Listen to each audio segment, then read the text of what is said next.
We're so excited to launch in Hagen this week. It's just awesome. The community support and just to see our products in stores is going to be really thrilling for us. But just to tell you a little bit about how we make Whatcom blue, it's a labor-intensive cheese to make blue. We are handling it a lot.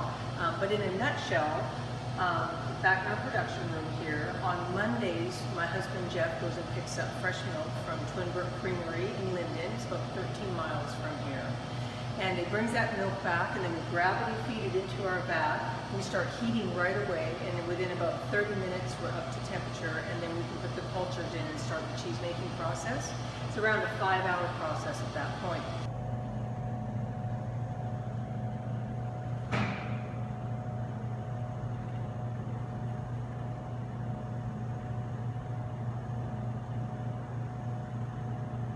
After we hoop and get the curds out of the vat that day, the next day, which is Tuesday, I need to take all of the cheese wheels out of the hoops. I cut them in half and then we hand salt them.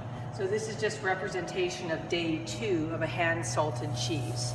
We're using like a fine canning salt on that cheese for absorption. On day 3, every one of these wheels now needs to be pierced with a piercing machine.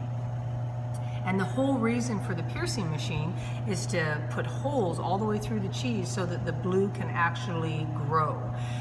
Without the air getting through the cheese, there will absolutely be no blue. It has to have the air holes in the cheese.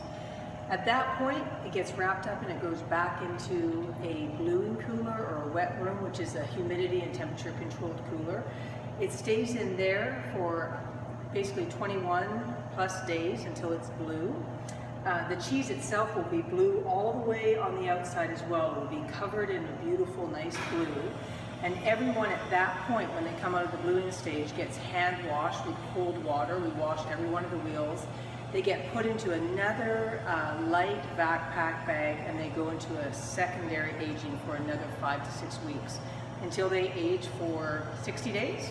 Because it's a raw milk cheese we're producing, so legally we age for 60 days, and we get this beautiful blue. So we basically go from here to here in 60 days. Well, we are so excited about this cheese.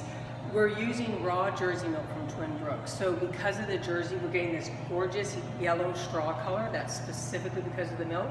It's also extremely creamy, and again, that's because of the milk and the aging process that we do. So it's approachable and mild, but it's a blue with blue flavor and salt. We found out that its cooking qualities are amazing with melting on steaks and hamburgers and crumbled into hot pasta and melted, or crumbled on salads. So it's very versatile. We have 3 local restaurants that have it on the menu now because of its melting qualities. So we're very pleased with how well received Whatcom Blue has been.